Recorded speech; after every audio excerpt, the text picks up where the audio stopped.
Pernah nggak sih kamu ngerasa kalau bahasa Indonesia itu underrated? Dipakai sehari-hari, iya, tapi seringkali diremehkan, dianggap nggak sekeren bahasa asing. Nah, siap-siap kaget, karena sekarang bahasa Indonesia udah resmi jadi bahasa dunia. Bukan cuma wacana, ini beneran disahkan di forum sekelas UNESCO dan didukung PBB. Kok bisa? Yuk, duduk manis dan tonton sampai habis, karena kisah di baliknya nggak kalah epik dari plot film Marvel. Bagian 1. Akar kebanggaan, bahasa yang menyatukan. Sebelum kita bahas ke tingkat dunia, coba kita mundur dulu ke tahun 1902. 8. Saat itu, para pemuda dari berbagai pelosok Nusantara bersatu dan sepakat. Satu tanah air, satu bangsa, dan satu bahasa. Bahasa Indonesia. Bukan bahasa kerajaan, bukan bahasa koloni, tapi bahasa rakyat yang sederhana dan menyatukan. Itulah momen sejarah yang bikin bahasa kita punya identitas kuat. Fast forward ke abad 21, bahasa Indonesia nggak cuma jadi alat komunikasi dalam negeri. Sekarang, ia jadi bagian dari kekuatan lunak alias soft power Indonesia di kancah internasional. Bagian 2. Diplomasi bahasa, misi yang nggak main-main.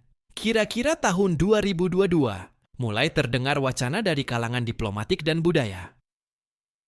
Kenapa nggak coba angkat bahasa Indonesia ke level internasional? Negara kita kan punya potensi besar dari jumlah penutur, sejarah, sampai pengaruh regional. Ternyata ini bukan omong kosong. Pemerintah lewat Kementerian Pendidikan dan Kebudayaan, Badan Bahasa dan Kementerian Luar Negeri mulai nyusun strategi. Mereka sadar, pengakuan dari UNESCO itu bukan hadiah, tapi hasil dari kerja keras diplomasi budaya. Bagian 3. Fakta menarik, bahasa Indonesia di dunia tahu nggak? Bahasa Indonesia itu sekarang diajarin di 52 negara. Serius, ada sekitar 150.000 penutur asing aktif yang belajar bahasa kita.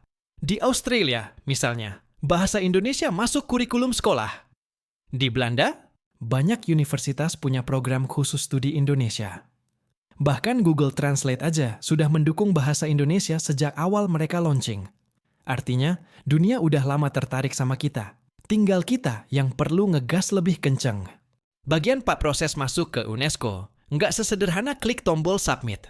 Tim diplomasi Indonesia butuh waktu berbulan-bulan buat nyiapin dokumen, argumentasi, presentasi, dan lobby-lobby diplomatik. Mulai dari Maret 2023, mereka serius nyusun proposal agar bahasa Indonesia bisa jadi bahasa resmi di sidang umum UNESCO. Dan akhirnya, setelah melalui proses panjang, pada 20 November 2023, proposal kita disetujui.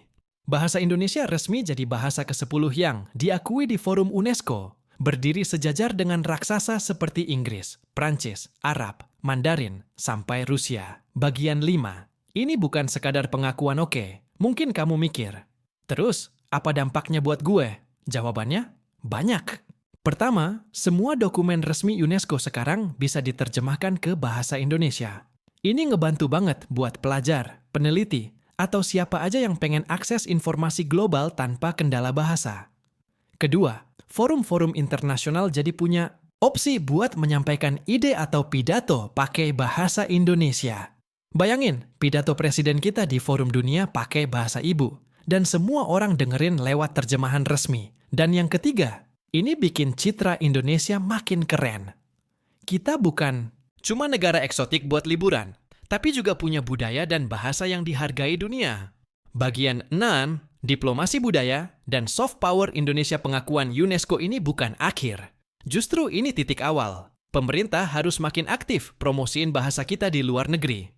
Mungkin lewat kerjasama antar universitas, program pertukaran pelajar, sampai konten digital berbahasa Indonesia. Bahkan, kamu yang nonton ini juga bisa jadi bagian dari diplomasi budaya. Caranya?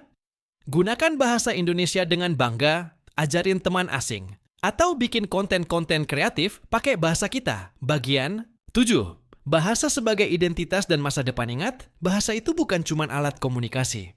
Ia adalah cermin budaya, identitas, dan cara pandang.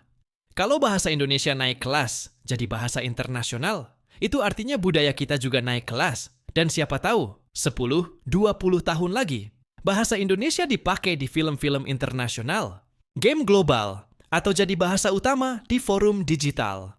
Why not? Bangga jadi pengguna bahasa Indonesia. Yuk, klik like dan subscribe buat dapetin konten keren seputar budaya dan diplomasi Indonesia.